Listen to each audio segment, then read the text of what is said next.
Hello बच्चों, let's read the question. The question says the process of breeding by artificially inducing mutations with chemicals or radiations is called A.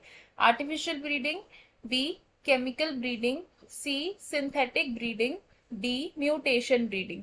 तो question में हमसे पूछा है breeding की एक ऐसी प्रोसेस जिसमें हम आर्टिफिशियली म्यूटेशंस को इंड्यूस करते हैं with the help of chemicals या फिर रेडिएशंस, उस प्रोसेस को हम क्या कहते हैं।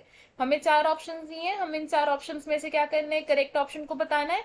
तो सबसे पहले क्या करेंगे इस क्वेश्चन का हम की कॉन्सेप्ट समझेंगे। तो इस क्वेश्चन में हमारा की कॉन्सेप्ट होगा disease resistance by plant breeding.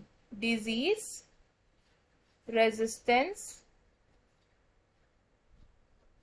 By plant breeding.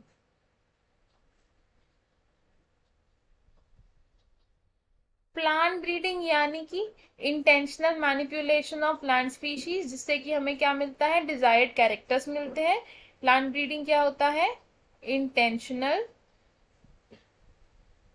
Manipulation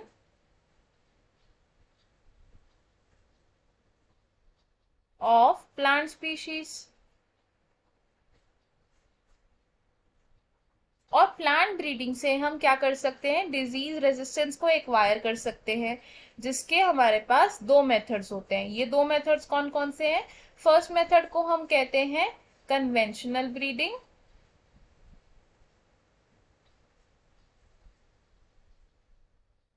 और सेकेंड मेथड को हम कहते हैं म्यूटेशन ब्रीडिंग।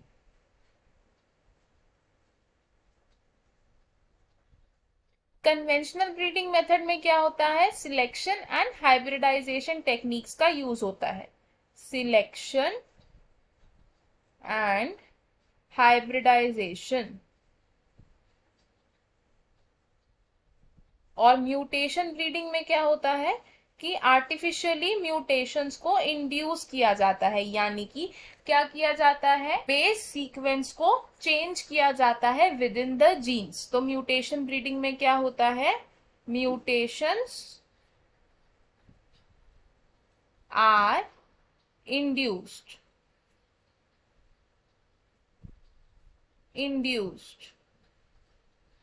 अब ये म्यूटेशंस को कैसे इंड्यूस किया जाता है, म्यूटेशंस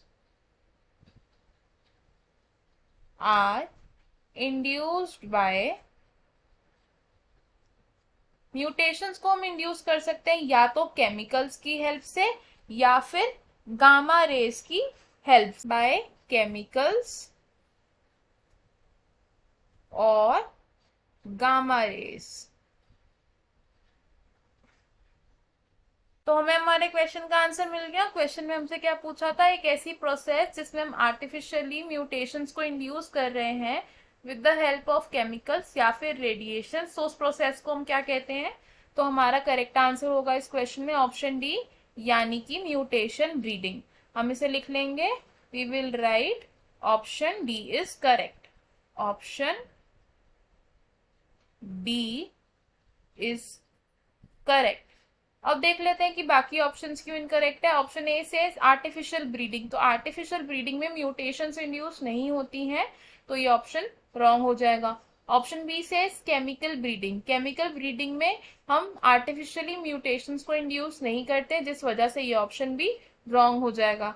ऑप्शन सी से सिंथेटिक ब्रीडिंग, सिंथेटिक ब्रीडिंग में जेनेटिक वेरिएबिलिटी नहीं आती है, जेनेटिक कॉम्पोजिशन में कोई चेंजेस नहीं आते हैं, यानी कि कोई म्यूटेशन इंड्यूस नहीं होती है, तो ये ऑप्शन भी हमारा रॉन्ग हो जाएगा। तो हमारा करेक्ट और फाइनल आंसर क्या होगा इस क्वेश्चन में, ऑप्शन डी, यानी कि mutation breeding. I hope you understood it well. All the best, thank you.